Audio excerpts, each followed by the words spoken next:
उन्हाळा special mango शेक अमूलची ice cream घालून असं करून बघा, एकदम भारी लागतं. आता बाजारात भरपूर आंबे इले तो दर पण चढोच असा, अजून दर अजिबात उतरक नाही. 15 मे नंतर दर उतारतलो असे व्यापारी सांगतात.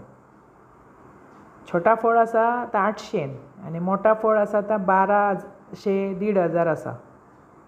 प्रचंड येता आंबो आणि प्रचंड उचलान जाता. भरपूर लोकांना येतात. लांब लांबची खरेदी भरपूर असा. आज मी म्हटलं मिल्कशेक करूया, मँगो मिल्कशेक. 3 आंबे कापलं, त्याच्यात घातलं वेलची पावडर, दूध आणि साखर. मिक्सराक लावून बारीक ग्राइंड करून घेतलं. त्याच्यात जरा ते ना तुकडे तुकडे रवले की अजून चव भारी येतं.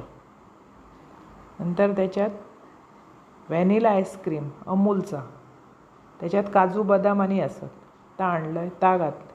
थंडगार गारेगार वरसून आंब्याचे छोटे छोटे तुकडे. अप्रतिम चव लागतं. असं शेक करून पिव, एकदम भारी.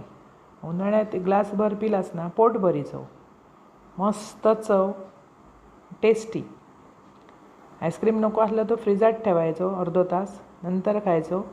नाही तर असं आईस्क्रीम घालून ताबडतोब खायचं, एकदम भारी अप्रतिम चव. असं करा, पिवा. आवडतलो तुमकां? आवडले चॅनल सबस्क्राईब करा.